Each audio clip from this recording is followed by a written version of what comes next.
कृत्य किसी का, श्रेय किसी को। जीवात्मा का स्वतंत्र अस्तित्व होता है।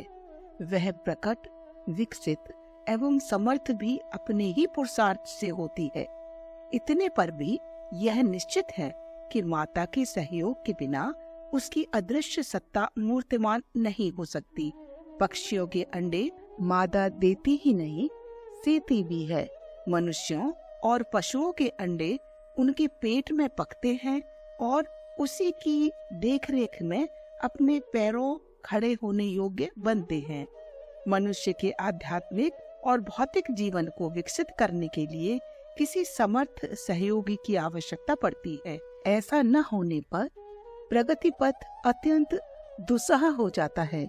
एक समर्थ मार्गदर्शक का सच्चा सहयोग उपलब्ध हो जाना आधी मंजिल पूरी हो जाने के बराबर है। कुआं, घड़ा, बाहुबल होते हुए भी रस्सी के अभाव में प्यास बुझाने का सुयोग बनता ही नहीं। अध्यात्म क्षेत्र का सौभाग्य यहीं से आरंभ होता है, पर उस उपलब्धि के पीछे पात्रता रूपी एक अनिवार्य शर्त जुड़ी हुई है। कोई अपनी सुयोग्य कन्या अपंग भिक्षुक से नहीं ब्याहता, वरन ऐसे वर की तलाश करता है जो बेटी को सुखी, सुसमुन्नत बनाने का उत्तरदायित्व वहन कर सके। सिद्ध पुरुषों की इस संसार में कमी नहीं, कमी सुपात्र शिष्यों की है। अन्यथा वे जहाँ भी जाते हैं खोटे सिक्कों की तरह वापस लौटा दिए जाते हैं। हमारी अपनी प्रगति का आधार भी यही है। गायत्री मंत्र की दीक्षा और यज्ञोपवीत संस्कार तो महामना मालवीय जी ने प्रायः 10 वर्ष की आयु में ही कर दिया था। दीक्षा देते समय उन्होंने कहा था, यह ब्राह्मण की कामधेनु है, इसे श्रद्धा पूर्वक अपनाना। पिताश्री ने समझाया कि ब्राह्मण शब्द का अर्थ वंश विशेष से नहीं है, वरन उनका संकेत गुण, कर्म, स्वभाव की दृष्टि से श्रेष्ठ आदर्श बनाने से है। अंतरंग का स्वाभाविक गठन उसी स्तर का होने से उन अनुबंधों का परिपालन और अभ्यास कुछ कठिन नहीं पड़ा। 15 वर्ष की आयु में हिमालय वासी ऋषि कल्प महान मार्गदर्शक का अनुग्रह घर की पूजा कोठरी में बैठे हुए हुआ। प्रकाश पुंज के मध्य एक सिद्ध पुरुष की झांकी हुई। आश्चर्य भी हुआ और डर भी लगा, पर वह स्थिति देर तक न रही। उन्होंने पिछले अनेक जन्मों के, फिर अंतिम 3 जन्मों के दृश्य फिल्म की तरह दिखाए। तीनों एक से एक महान थे। एक जन्म में जातिगत भेदभावों का, दूसरे में भारत को स्वतंत्र कराने के निमित्त महत्वपूर्ण भूमिका निभाने वाले व्यक्तित्व ढालने का, तीसरे में देश देशांतरों में भारतीय संस्कृति का विस्तार करने हेतु अत्यंत प्रतिभाशाली जीवन जिए गए थे। देखते ही आत्मबोध हुआ। निश्चय किया कि जो मार्गदर्शक पिछले जन्मों में उंगली पकड़कर चलाता रहा है, उसी के चरणों में यह चौथा जन्म भी समर्पित होगा। मन, वचन और कर्म से किया गया यह समर्पण स्वीकार कर लिया गया। आगे क्या करना, इसकी पहली मंजिल यह बताई गई कि इस बार अपेक्षाकृत बड़ा बोझ उठाना है, बड़ा पुरुषार्थ करना है, इसलिए तदनुरूप आत्मबल भी संग्रह करना है। उनका तात्पर्य तपश्चर्या से आत्म परिशोधन से था और साथ ही यह भी था कि सांसारिक ललक लिप्साओं को अस्वीकार करने, दबावों और आकर्षणों के सामने न झुकने का साहस संचय किया जाए। लोग क्या करते या कहते हैं, इसकी ओर ध्यान न देकर आत्मा की पुकार पर एकाकी चल सकने की समर्थता अर्जित की जाए। सिद्धांतों को कार्य रूप में परिणत करने के लिए साधन बताया गया। गायत्री के 24 महापुरुष चरण, 1 वर्ष में एक के हिसाब से 24 वर्ष की साधना। अपने विश्वास की साक्षी रूप में अखंड घृत दीप की स्थापना करना। इन वर्षों में मात्र जौ की रोटी और गाय की छाछ पर निर्वाह करना। यह कर गुजरने के लिए संकल्प किया और विश्वास दिलाया। इसमें एक ही प्रमुख बाधा थी, तथाकथित परिवारियों और संबंधियों का प्रबल विरोध और भीतरी दुर्बलताओं का आक्रमण। इस प्रयास में व्यतिरेक एक ही पड़ता रहा कि स्वतंत्रता संग्राम में भाग लेने के कारण बीच बीच में व्यवधान पड़ना। जो कार्य शेष रह गया था उसे सन 45 के बाद एकनिष्ठ होकर मथुरा में पूरा किया। गुरुदेव को जांचना था कि साधक को श्रद्धा और उसकी महान परिणति पर विश्वास हुआ या नहीं। इसके लिए उन्होंने अनुष्ठान की पूर्णाहुति के लिए मथुरा में सहस्त्र कुंडी गायत्री यज्ञ करने का आदेश दिया। साथ ही यह समझाया कि अब तक सभी ने कुछ बोने के उपरांत ही कुछ महत्वपूर्ण पाया है। गायत्री के दृष्टा विश्वामित्र ने भी अपना राजपाट छोड़ा और शिष्य हरिश्चंद्र से छुड़ाया था। समय आ गया कि तुम्हें भी वही कर गुजरना चाहिए। बात अंतरन में बैठ गई और ईश्वर के विराट रूप जनता जनार्दन के खेत में बोना शुरू कर दिया। पैतृक संपदा के रूप में लंबी चौड़ी जमींदारी थी। उसे बेचकर जन्मभूमि में एक हाई स्कूल बनाने के अतिरिक्त गायत्री तपोभूमि के निर्माण में भी वह पैसा काम आया। गायत्री तपोभूमि के ऐसे आश्रम की स्थापना हुई जो युग परिवर्तन के क्षेत्र में महती भूमिका संपादित कर सके। इसके अतिरिक्त उसी अवसर पर सतपात्र विचारशील धर्म प्रेमियों का एक अखिल भारतीय संगठन खड़ा करना, यह कार्य भी उसके साथ जुड़े हुए थे। हमारा मन अचकचाया कि साधन और सहयोग के अभाव में इतना बड़ा कार्य कैसे बन पड़ेगा, पर मार्गदर्शक की एक मुस्कान भरी झांकी ने सभी संदेहों का निवारण कर दिया। जब घोड़े हाँकने वाले इतने समर्थ सारथी का हाथ सिर पर है तो झूठ मूठ गांडीव चलाने और विजयश्री का वर्ण करने में अपना जाता ही क्या है। समय आया और वे तीनों कार्य इस प्रकार एक साथ कुछ ही दिनों के प्रयत्न से संपन्न हो गए, मानो वे पहले से ही किए हुए रखे हैं।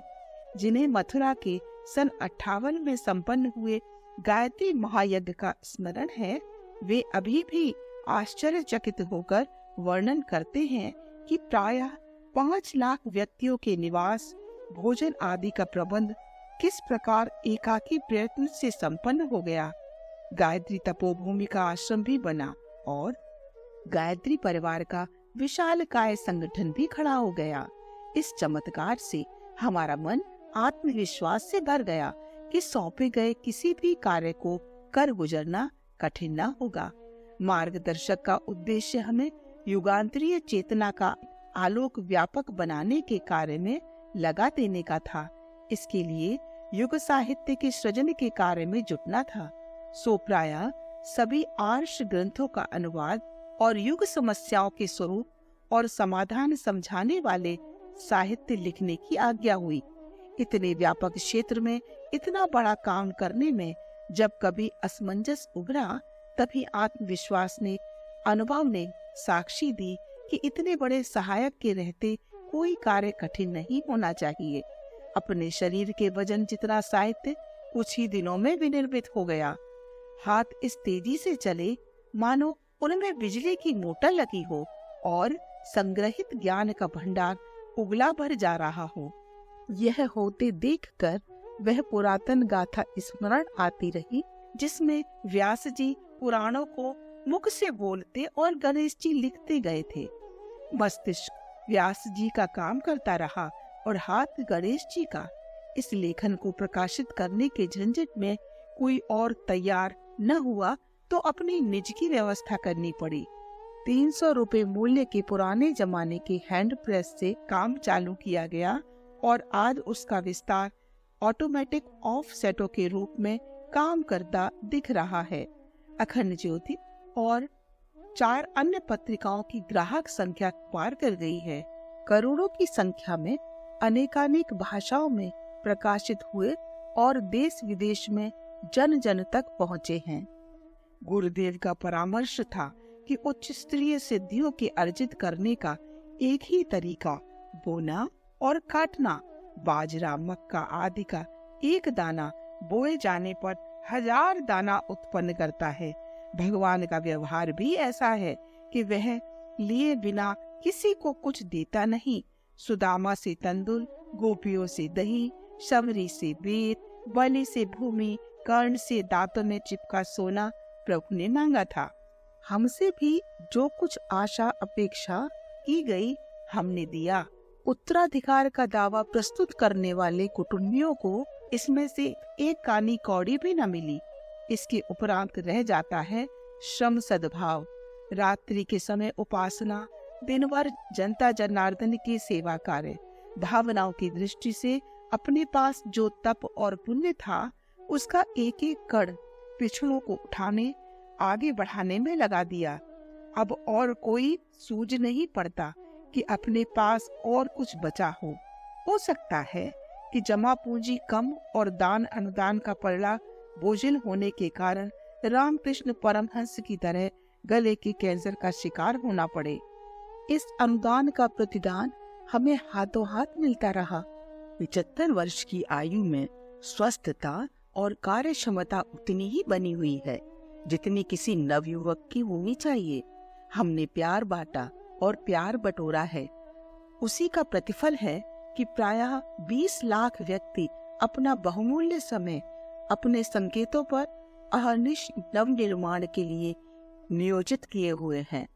धन संबंधी बोया हुआ बीज कितना फला, इसके संदर्भ में अनुमान मथुरा के गायत्री तपोभूमि और युग निर्माण योजना आश्रम की भव्यता देखकर लगाया जा सकता है।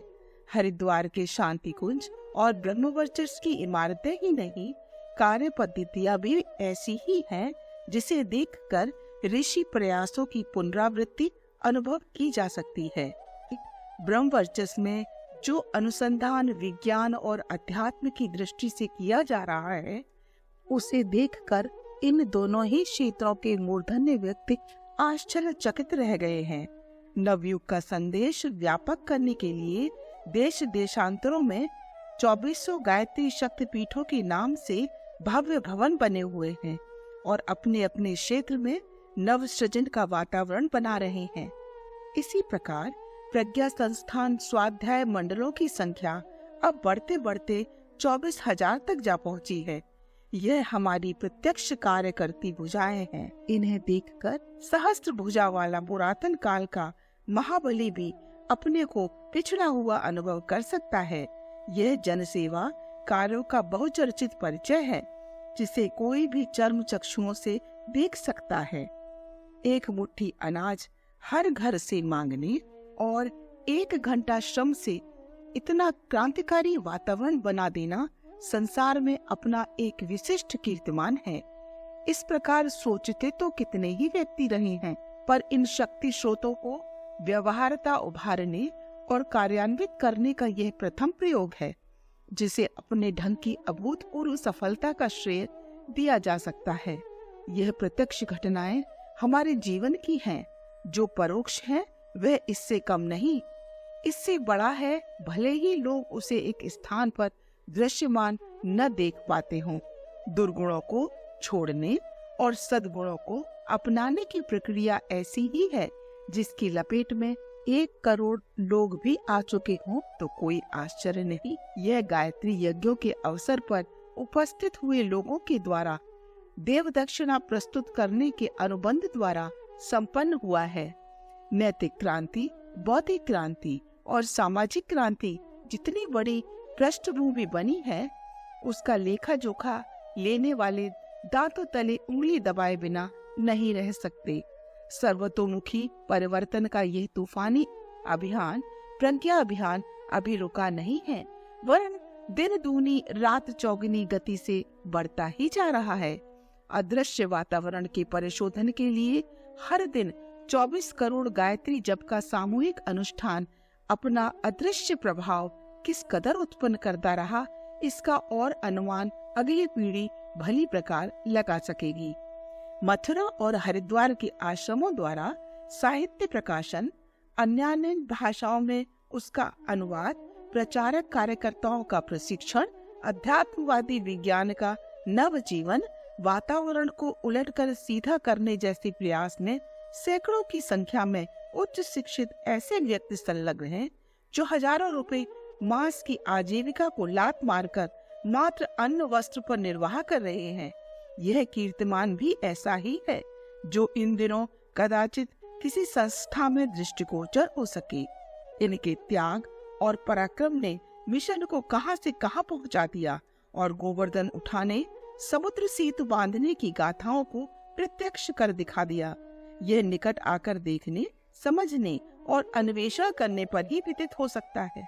युग साहित्य में अब तक प्रज्ञा पुराण के 5 खंडों का निर्माण और अगले दिनों भी उस प्रयास का गतिशील रहना ऐसा कार्य है जिसे इस युग के किन्हीं विद्वानों ने एकाकी या सामूहिक रूप से कर गुजरने की कल्पना या चेष्टा नहीं की। इन पंक्तियों को पढ़कर कोई इस भ्रम में न पड़े कि यह किसी व्यक्ति विशेष का पुरुषार्थ है। ऐसा कहना हमारे अहंकार को बढ़ाना और जिसकी अपार अनुकंपा से यह बन पड़ा उसके प्रति कृतज्ञता प्रकट करना होगा। हमें सिर्फ कठपुतली की तरह नृत्य कर प्रशंसा पात्र बनने का सुयोग अनायास ही मिला है। यह सारा खेल उसी हिमालयवासी देवात्मा का है जिसे हम अपना इष्ट देव मानते हैं और जिसकी उंगलियों में हमने हर अवयव के तार जोड़ दिए हैं। यह कठपुतली उसी आधार पर अनोखे नाच दिखाती रहती है और जीवन की जो थोड़ी अवधि शेष है उसमें इससे भी बढ़कर कौतूहल कृत्य दिखाती रहेगी। हमारी बैटरी जब जब शिथिल पड़ती रही है तब तब हिमालय की कंदराओं में बुलाया जाता रहा है और चार्ज करके इस प्रकार वापस भेजा जाता रहा है कि वह अपने में नव जीवन का संचार अनुभव कर सके। प्रत्यक्ष सूक्ष्मदर्शी को इन कृत्यों का कर्ता उसी देवात्मा को मानना चाहिए जिसे हम अपने पितु मातृ सहायक स्वामी सखा मानते हैं और विश्वास करते हैं कि उसी के अनुग्रह से हमारा ईश्वर तक पहुंचना संभव हो सकेगा। माता के अनुग्रह से ही तो बच्चा निर्वाह पाता है और विकसित होता है।